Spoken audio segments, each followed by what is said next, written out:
제 이름은 서유나예요. 22살 평범한 대학생이었습니다. 적어도 그날 밤 전까지는요. 그날이 제 인생을 송두리째 바꿔버린 운명의 밤이었다는 걸 그때는 몰랐어요. 룸메이트 소희와 함께 살기 시작한 건 대학교 2학년 때였어요. 소희는 제게 친언니 같은 존재였습니다. 서로의 비밀을 나누고 함께 울고 웃으며 지냈죠. 그런 소희에게는 15살 연상의 오빠가 있었습니다. 김민우 37살. 성공한 건축사무소 대표였어요. 민우 오빠는 한 달 전 이혼을 마친 상태였다고 소희가 말해줬어요. 아이 없는 깔끔한 이혼이었다고 하더군요. 성격 차이라고 했습니다.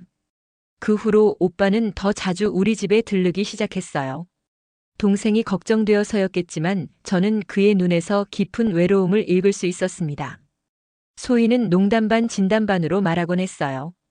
우리 오빠 어떻냐고 나중에 소개해줄까 하면서요. 저는 웃으면서 대답했죠. 오빠 같은 분이랑 결혼하면 좋겠다고요. 그때는 정말 농담이었어요. 그날은 3월의 마지막 주 쌀쌀한 금요일 밤이었습니다. 소희는 동아리 종강 파티로 늦고 저는 집에서 졸업작품 준비를 하고 있었어요. 민우 오빠가 퇴근길에 들렀습니다. 소희가 없다는 걸 알고도 들어와서 맥주 한 캔을 마시더니 갑자기 샤워를 하겠다고 하셨어요. 오늘 현장 답사를 갔다가 너무 더러워져서 잠깐 샤워를 해도 되겠냐고 물으셨죠. 저는 당연히 괜찮다고 했어요. 소혜 오빠니까요. 그런데 제가 거실 소파에서 꾸벅꾸벅 졸고 있을 때였습니다. 물소리가 멈추더니 욕실 문이 열리는 소리가 들렸어요. 반쯤 잠든 상태에서 고개를 든 순간 제 눈앞에 믿을 수 없는 광경이 펼쳐졌습니다. 욕실에서 나온 민우 오빠가 허리에 하얀 수건 한 장만 둘러매고 있었어요. 뜨거운 증기가 그의 몸에서 아지랑이처럼 피어오르고 있었고 물기가 맺힌 그의 어깨와 가슴, 단단하게 다져진 복근이 거실의 은은한 조명에 드러났죠. 그 순간 제 심장은 미친 듯이 뛰기 시작했어요. 마치 가슴에서 빠져나올 것처럼 격렬하게 두근거렸습니다. 숨을 쉬는 법을 잊어버린 것 같았어요. 오빠는 저를 전혀 의식하지 못한 채 주방으로 가서 냉장고에서 물을 꺼내 마셨어요. 그의 모든 움직임이 슬로 모션처럼 제 눈에 새겨졌습니다. 그리고 바로 그 순간이었어요. 오빠가 몸을 돌리며 다시 안방으로 향할 때 허리에 느슨하게 둘렸던 수건의 한쪽 끝이 살짝 흘러내렸습니다. 그 찰나의 순간 어둠 속에서도 선명하게 보인 그것. 제 머릿속이 하얗게 폭발해버렸어요. 거대한. 그런 단어가 제 의지와 상관없이 머릿속을 맴돌았습니다. 이런 걸 봐서는 안 되는데, 피해야 하는데. 하지만 제 몸은 꼼짝도 하지 않았어요. 마치 마법에 걸린 것처럼 그 자리에 얼어붙어 있었죠. 끔찍한 부끄러움과 동시에 목을 조르는 듯한 강렬한 호기심이 제 안에서 격렬하게 충돌했습니다. 민우 오빠는 차가운 물을 단숨에 들이켜고는 다시 안방으로 들어갔어요. 그가 사라진 후에도 저는 한참 동안 그 자리에서 움직일 수 없었습니다. 온몸이 불덩이처럼 뜨거웠고 심장은 여전히 미친 듯이 뛰고 있었거든요. 그날 밤 제 안에 있던 순수함의 마지막 보루가 와르르 무너져 내렸어요. 그리고 그 폐허 속에서 금지된 욕망이라는 이름의 검은 씨앗이 조용히 싹을 틔우기 시작했습니다. 그날 이후 세상이 달라 보이기 시작했어요. 민우 오빠를 보는 제 시선이 완전히 바뀌어 버렸거든요. 그는 더 이상 소희의 오빠가 아니었어요. 한 명의 매력적이고 위험한 남자로 다가왔습니다. 내가 지금 뭘 생각하고 있는 거지? 스스로에게 되묻곤 했지만 이미 제 마음속 깊은 곳에 돌이킬 수 없는 감정이 뿌리내린 후였어요. 그날 이후 며칠간 저는 제대로 잠을 이루지 못했습니다. 눈을 감으면 그날 밤의 장면이 생생하게 떠올랐거든요. 민우 오빠의 넓은 어깨, 물방울이 흐르던 탄탄한 가슴팍, 그리고 더 이상 생각할 수 없었어요. 다행히 소희는 제 변화를 눈치채지 못했습니다. 요즘 무슨 일 있냐고 멍하니 있을 때가 많다고 물었지만 저는 그냥 졸업작품 스트레스 때문이라고 둘러댔어요. 민우 오빠는 여전히 자주 들렀어요. 그런데 이상하게도 소희가 없을 때 오는 경우가 부쩍 많아졌습니다. 혹시 저를 의식하고 있는 걸까요? 아니면 제가 너무 의식해서 그렇게 느끼는 걸까요? 어느 날 저녁 오빠가 혼자 있으면 심심하지 않냐고 물어보셨어요. 소희는 요즘 바쁘다면서요. 괜찮다고 익숙해졌다고 대답했지만 사실 전혀 괜찮지 않았어요. 오빠를 볼 때마다 그날 밤이 떠올랐거든요. 그래도 여자 혼자 있으면 무섭지 않냐고 본인이 거실에서 자고 갈까 하고 제안하셨을 때는 정말 심장이 쿵 떨어지는 줄 알았어요. 그 같은 공간에서 밤을 보낸다는 생각만으로도 숨이 막혔습니다. 괜찮다고 오빠도 집에서 쉬어야 한다고 말했지만 마음속으로는 머물러 달라고 외치고 있었어요. 오빠는 결국 집으로 돌아가셨지만 그 후로 우리 사이의 공기가 미묘하게 변했어요. 서로를 의식한다는 게 느껴졌습니다. 오빠의 시선이 예전과 달라졌고 저 역시 그를 똑바로 쳐다볼 수 없었어요. 변화는 아주 작은 접촉에서 시작되었습니다. 어느 일요일 오후 오빠가 높은 선반 위에 책을 꺼내주려고 할 때였어요. 제가 까치발을 들고 손을 뻗는 순간 오빠도 뒤에서 팔을 뻗으셨죠. 그때 오빠의 단단한 가슴이 제 등에 살짝 닿았어요. 찰나의 순간이었지만 수만 볼트의 전류가 온몸을 관통하는 것 같았습니다. 저는 깜짝 놀라 뒤로 돌아섰고 오빠와 눈이 마주쳤어요. 오빠가 미안하다고 놀랐냐고 낮은 목소리로 물으셨어요. 그의 목소리가 평소보다 훨씬 거칠게 들렸습니다. 그의 눈빛에서 뭔가 다른 감정을 읽을 수 있었어요. 더 이상 소희의 룸메이트를 보는 시선이 아니었습니다. 아니라고 괜찮다고 대답했지만 전혀 괜찮지 않았어요. 제 온몸이 떨리고 있었거든요. 그 순간 오빠가 한 걸음 더 다가오셨어요. 너무 가까워서 그의 체온과 은은한 애프터쉐이브 향이 느껴질 정도였습니다. 오빠가 제 이름을 부르는 목소리에는 평소와 다른 무언가가 담겨 있었어요. 간절함 같은 것이었을까요? 하지만 곧 아무것도 아니라고 하시며 고개를 젓고 한 걸음 물러서셨습니다. 그 짧은 순간 우리 사이에는 보이지 않는 선이 그어졌어요. 넘어서는 안 되지만 이미 발끝이 걸쳐 있는 그런 위험한 경계선이요. 그날 밤 소희가 과 MT에서 돌아왔을 때 저는 죄책감에 시달렸습니다. 가장 친한 친구의 오빠를 향해 품어서는 안 될 감정을 키우고 있다는 게 너무 괴로웠어요. 소희가 오빠가 왔었냐고 물었을 때 그냥 잠깐 들렀다가 갔다고 별거 없었다고 대답했어요. 거짓말이었습니다. 하지만 어떻게 진실을 말할 수 있겠어요? 너의 오빠와 나 사이에 무언가가 시작되고 있다고 말할 수는 없었습니다. 그날부터 저는 더욱 조심스러워졌어요. 하지만 마음이란 게 제 의지대로 되지 않더군요. 민우 오빠를 생각하는 시간이 점점 늘어갔고 그가 집에 올 때마다 가슴이 미친 듯이 두근거렸습니다. 이러면 안 되는데. 수없이 되뇌었지만 이미 늦어버린 것 같았어요. 제 마음은 그를 향해 달려가는 폭주기관차와 같았거든요. 운명이 우리를 시험하는 날이 찾아왔어요. 소희의 갑작스러운 고향행이었습니다. 할머니가 편찮으셔서 급히 부산으로 내려가야 한다고 했죠. 원래는 1박 2일 예정이었는데 할머니 상태에 따라 더 길어질 수도 있다고 했어요. 소희가 혼자 있어도 괜찮겠냐고 걱정스럽게 물었을 때 당연하다고 걱정하지 말라고 답했습니다. 소희를 배웅하고 나니 집안이 적막했어요. 평소라면 혼자 있는 시간을 즐겼을 텐데 그날은 왠지 불안했습니다. 민우 오빠 생각이 계속 났거든요. 혹시 오늘 오시면 어떡하지? 그런 생각이 머릿속을 떠나지 않았어요. 저녁 7시쯤이었을까요? 초인종이 울렸습니다. 모니터를 확인하니 민우 오빠였어요. 심장이 쿵쾅거리기 시작했습니다. 문을 열며 소희는 고향에 갔다고 말했어요. 오빠는 알고 있다고 하시더라고요. 소희한테 연락받았다면서 그래서 혼자 있을까봐 걱정돼서 왔다고 하셨어요. 오빠는 치킨과 맥주를 들고 있었습니다. 평소보다 더 단정하게 셔츠를 차려입은 모습이었죠. 혹시 저를 의식해서 그런 걸까요? 같이 먹자고 혼자 먹으면 맛없지 않냐고 하셨을 때 거절할 수 없었어요. 아니, 거절하고 싶지 않았습니다. 우리는 거실 바닥에 앉아 치킨을 나누어 먹었어요. 맥주 한 캔씩 마시니 분위기가 한결 편해졌죠.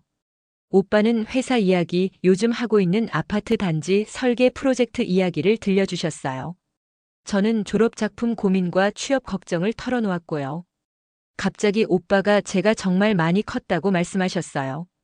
제가 고개를 들어 오빠를 보니 그의 눈빛이 예전과 완전히 달랐습니다. 처음 봤을 때는 소희 친구 그냥 어린 학생이라고만 생각했는데 지금 보니 정말 예쁜 여자가 됐다고 하셨어요. 오빠의 목소리가 살짝 떨리는 게 느껴졌어요. 술 때문일까요? 아니면 제가 오빠도 많이 달라졌다고 대답했어요. 뭐가 달라졌냐고 물으셨죠. 이혼하시고 나서 더 외로워 보인다고 했더니 순간 오빠의 표정이 어두워졌어요. 이혼 이야기는 꺼내지 말았어야 했는데 미안하다고 괜한 말 했다고 사과했지만 오빠는 아니라고 맞는 말이라고 하셨어요. 정말 외롭다면서요. 오빠가 맥주를 한 모금 더 마시고 말씀하시더라고요. 결혼 생활 마지막 2년은 정말 지옥 같았다고 서로를 사랑한다고 생각했는데 알고 보니 그냥 습관적으로 같이 사는 거였다고 진짜 사랑이 뭔지도 모르고 살았던 것 같다고.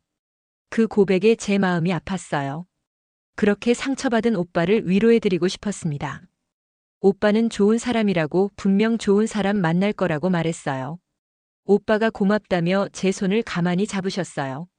그냥 위로의 표시였겠지만 제게는 전기 충격 같았습니다. 갑자기 오빠가 나한테 솔직히 말해보라고 하셨어요.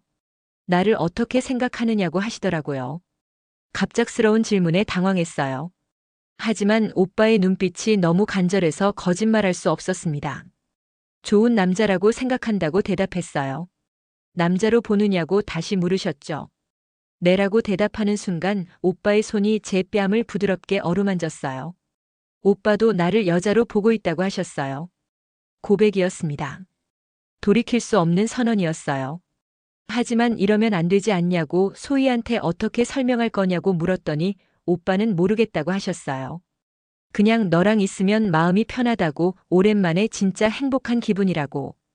오빠가 점점 가까워졌어요. 그의 숨결이 제 얼굴에 닿았습니다. 안 되냐고 물으셨을 때 저는 대답 대신 눈을 감았어요. 그리고 오빠의 뜨거운 입술이 제 입술에 닿았습니다. 그날 밤 우리는 돌이킬 수 없는 선을 넘었어요. 친구의 오빠와 룸메이트라는 모든 경계를 무너뜨리고 서로의 품으로 뛰어들었습니다. 소희가 고향에서 돌아온 후 저와 민우 오빠의 관계는 더욱 깊고 위험해졌어요. 우리는 완벽한 공범자처럼 행동했습니다. 소희 앞에서는 눈길 한 번 제대로 마주치지 않았고 서로에게 존댓말을 쓰며 적절한 거리를 두었어요. 하지만 소희가 학교에 가거나 친구들과 약속이 있는 시간, 그 짧은 틈새 속에서 우리는 서로에게 미친 듯이 빠져들었습니다. 오빠의 품은 세상에서 가장 따뜻한 안식처이자 가장 위험한 절벽이었어요. 그의 작은 원룸 사무실에서 함께 영화를 보고 오빠가 서툰 솜씨로 끓여준 라면을 나누어 먹는 평범한 순간들이 눈물겹도록 소중했습니다. 사회적으로 성공한 냉철한 CEO가 아닌 사랑하는 여자 앞에서 수줍어하는 한 남자로서의 오빠의 모습은 제 마음을 더욱 사로잡았어요. 오빠가 이렇게 행복해도 되는 걸까 하며 제 머리를 쓰다듬을 때마다 저 역시 같은 생각이었어요. 하지만 행복한 시간의 이면에는 늘 날카로운 죄책감이라는 칼날이 도사리고 있었습니다. 세상에서 가장 소중한 친구 소희의 얼굴을 볼 때마다 제 심장은 갈기갈기 찢기는 것 같았어요. 소희는 아무것도 모른 채 저를 보며 예전처럼 환하게 웃어주었습니다.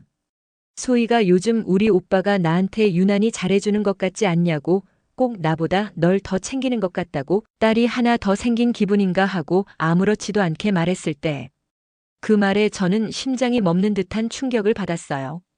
차라리 바닥으로 꺼져버리고 싶었습니다. 소희의 순수한 신뢰를 배신하고 있다는 사실이 독처럼 제 영혼을 잠식해 들어왔거든요. 하지만 영리한 소희는 조금씩 변화를 감지하기 시작했어요. 처음에는 그저 기분 탓이라고 생각했겠지만 제가 예전보다 훨씬 더 자주 집에 있으려 하고 오빠와 저 사이에 흐르는 미묘하고 어색한 공기를 눈치채기 시작했습니다. 어느 토요일 오후 거실에서 함께 넷플릭스를 보던 소희가 툭 하고 물었어요.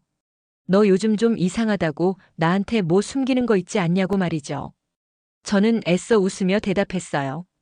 뭐가, 나 똑같은데 하고요. 소희는 아니라고, 분명히 달라라고 했어요. 뭔가 비밀이 있는 사람 같다고. 그리고 우리 오빠도 이상하다고, 꼭 연애라도 하는 사람처럼 들떠 보일 때가 있다고 하더라고요. 소희의 말 한마디 한마디가 예리한 칼이 되어 제 심장을 찔렀어요. 저는 어색하게 웃으며 화제를 돌렸지만 소희의 눈빛은 이미 저를 향한 의심으로 가득 차 있었습니다. 그때부터였어요. 소희는 저와 오빠를 관찰하기 시작했습니다. 그리고 운명의 그날이 왔어요. 화창한 햇살이 눈부시게 쏟아지던 5월의 어느 토요일이었습니다. 소희는 아침 일찍 대학생 서포터즈 활동으로 롯데월드에 가서 저녁까지 돌아오지 않는다고 했어요. 완벽한 기회였습니다. 저는 소희가 나가자마자 민우 오빠에게 연락했고 곧장 우리 집으로 오시라고 했어요. 오빠는 평소보다 일찍 도착했습니다. 마치 저와 같은 마음이었다는 듯이 말이에요. 우리는 세상에 단둘만 남겨진 것처럼 서로에게 몰두했어요. 따스한 5월 햇살이 가득 들어오는 소의 침실에서 우리는 조심스럽게 서로의 체온을 나누며 속삭였습니다. 오빠의 품에 안겨 저는 잠시 모든 불안과 죄책감을 잊을 수 있었어요. 오빠가 사랑한다고 정말 사랑한다고 제 귀에 속삭일 때마다 세상의 모든 것이 사라지는 것 같았습니다. 영원히 이 순간이 계속될 것만 같았어요. 오후 3시쯤이었을까요? 우리는 잠깐 잠들어 있었어요. 바로 그때였습니다. 찰칵 마이너스 너무나도 익숙한 현관문 디지털 도어락이 열리는 소리가 들렸어요. 저와 민우 오빠는 동시에 얼어붙었습니다. 서로의 얼굴에는 당혹감과 공포가 스쳤어요. 설마 하는 마음으로 침실 문 쪽을 바라보았습니다. 탁 침실 문이 열리고 그곳에는 소희가 서 있었어요. 소희는 저희를 보는 순간 얼굴이 새하얗게 변했어요. 입을 딱 벌리고 믿을 수 없다는 표정으로 서 있었습니다. 유나야. 오빠. 이게 뭐야? 하는 표정이었죠. 소희의 목소리가 떨리는 것 같았어요. 손에 들고 있던 핸드폰이 바닥으로 떨어졌습니다. 액정이 깨지는 소리가 침실에 날카롭게 울렸어요. 민우 오빠가 당황해서 소희의 이름을 불렀지만 소희는 아니야. 이럴 수가 없어. 내가 뭘 본 거야? 하는 표정으로 고개를 저으며 뒤걸음질 쳤습니다. 제 심장은 바닥까지 떨어지는 것 같았어요. 이제 모든 게 끝장이구나. 내가 가장 소중한 친구를 잃게 되는구나. 그런 생각에 온몸이 떨렸습니다. 그런데 갑자기 소희가 돌아서려다가 멈췄어요. 그리고 다시 우리를 보더니 놀랍게도 빙긋 웃었습니다. 잠깐. 나 지금 연기 잘했지? 하는 표정이었어요. 저와 민우 오빠는 서로를 바라보며 당황했어요. 연기라고요? 무슨 뜻일까요? 소희는 바닥에 떨어진 핸드폰을 주워들더니 우리를 보며 말했어요. 유나야, 오빠 표정 좀 봐. 정말 세상 끝날 것처럼 생겼네. 하고 키득키득 웃었습니다. 사실 나 다 알고 있었거든. 두 사람이 서로 좋아한다는 거. 그동안 정말 답답했어. 언제까지 숨바꼭질 할 건지. 하고 소희가 말하더라고요. 저는 그 순간 정말 기절할 뻔했어요. 알고 있었다고요? 정말로요? 소희는 계속 웃으면서 말했어요. 내가 생각보다 눈치가 빠르거든. 몇 달 전부터 다 봤어. 오빠가 유나야 보는 눈빛이나 유나야가 오빠 생각하면서 멍 때리는 거. 다 알고 있었다고요. 그럼 왜 모르는 척 했냐고 민우 오빠가 물어봤을 때 소희는 장난스럽게 웃으며 대답했어요. 두 사람이 먼저 용기 내길 기다렸거든. 그런데 너무 답답해서 오늘 일부러 일찍 와서 상황을 만든 거야. 라고 말이에요. 저는 그제서야 깨달았어요. 소희가 얼마나 지혜롭고 따뜻한 사람인지를요. 그리고 우리를 위해 얼마나 많은 배려를 해줬는지도요. 그날 이후 모든 것이 달라졌어요. 더 이상 숨을 필요도 죄책감을 느낄 필요도 없었습니다. 소희가 우리의 관계를 진심으로 축복해주고 있었거든요. 소희는 그날 저녁 우리 셋이 함께 치킨을 시켜 먹으면서 말했어요. 사실 오빠가 이혼하고 나서 정말 많이 힘들어하는 걸 봤다고, 그런 오빠가 유나야랑 있을 때만큼은 정말 행복해 보였다고 하더군요. 그리고 저에게도 말했어요. 유나야도 오빠 생각하느라 밤에 잠 못 자고 공부도 제대로 못하는 걸 봤다고, 두 사람이 서로를 진심으로 아끼는 게 눈에 보였다고 했습니다. 그래서 일부러 두 사람만 있게 해준 거래요. 소희가 약속 잡고 나간다고 할 때마다 사실은 카페에서 공부하거나 친구 집에서 시간을 보내면서 우리에게 기회를 만들어준 거였어요. 너무 고맙고 미안해서 눈물이 났어요. 이렇게 따뜻하고 지혜로운 친구를 두었다는 게 정말 감사했습니다. 소희는 우리에게 단 하나의 조건만 제시했어요. 앞으로는 서로에게 솔직하게 살라고, 그리고 행복하게 살라고 말이에요. 몇 달 후 저와 민우 오빠는 결혼을 결심했습니다. 소희가 가장 먼저 축하해줬어요. 그리고 자신이 메이드 오브 아너를 하겠다고 자청했습니다. 결혼 준비 과정에서도 소희는 큰 힘이 되어줬어요. 드레스 고르는 것부터 웨딩 플래닝까지 마치 자신의 일처럼 열심히 도와줬습니다. 양가 부모님들은 처음에는 당황하셨지만 소희가 진심으로 우리를 축복한다는 걸 알고 나서는 점차 마음을 열어주셨어요. 특히 소희가 직접 부모님들께 전화를 드려서 오빠가 얼마나 행복해하는지, 유나가 얼마나 좋은 사람인지 설명해드린 덕분이었죠. 결혼식 당일 소희는 정말 아름다운 메이드 오브 아너가 되어줬어요. 연한 핑크색 드레스를 입고 제 옆에 서 있는 모습이 천사 같았습니다. 결혼식에서 소희가 축사를 해줬는데 그 내용이 정말 감동적이었어요. 오빠가 평생 찾던 사람을 드디어 만났다고, 그리고 자신의 가장 친한 친구가 가족이 되어서 너무 기쁘다고 말하더군요. 신랑 신부 입장할 때 소희가 제 베일을 정리해주면서 속삭인 말이 아직도 기억나요. 유나야, 정말 예뻐. 오빠가 얼마나 행복할까. 우리 가족이 되어줘서 고마워. 라고 말이에요. 그 순간 저는 정말 세상에서 가장 행복한 신부였어요. 사랑하는 사람과 결혼하는 것도 기뻤지만 가장 소중한 친구의 진심 어린 축복을 받는다는 게 더욱 감동적이었습니다. 결혼식이 끝나고 피로연에서 소희가 저에게 말했어요. 유나야, 나 정말 연기 잘했지. 그때 놀란 척 했을 때. 하고 장난스럽게 웃더군요. 그리고 이제부터는 언니라고 불러도 되냐고 물어보더라고요. 정말 내 언니가 된 것 같다면서요. 지금 우리는 셋이 함께 작은 집에서 살고 있어요. 소희는 대학을 졸업하고 좋은 회사에 취직했고, 저는 민우 오빠의 아내이자 소희의 언니로서 새로운 삶을 살아가고 있습니다. 가끔 소희가 말해요. 자신이 이런 멋진 가족을 만들어냈다고, 큐피드 역할을 톡톡히 했다고 자랑하면서요. 그럴 때마다 우리는 모두 함께 웃습니다. 우리의 이야기는 정말 특별해요. 친구의 오빠와 사랑에 빠진다는 건 누구에게나 받아들여지기 어려운 일이지만 진심 어린 사랑과 따뜻한 마음이 있다면 불가능한 일도 가능하다는 걸 배웠습니다. 소희의 지혜와 넓은 마음이 없었다면 우리는 지금의 행복을 누릴 수 없었을 거예요. 때로는 예상치 못한 곳에서 가장 큰 축복을 받게 되는 것 같습니다. 지금도 소희는 우리 집에서 가장 소중한 가족이에요. 그리고 언젠가 소희도 좋은 사람을 만나면 저희가 소희를 위해 큐피드 역할을 해주려고 합니다. 긴 이야기 들어주셔서 감사합니다. 우리 가족의 특별한 사랑 이야기가 여러분에게도 따뜻한 감동을 주었기를 바라요.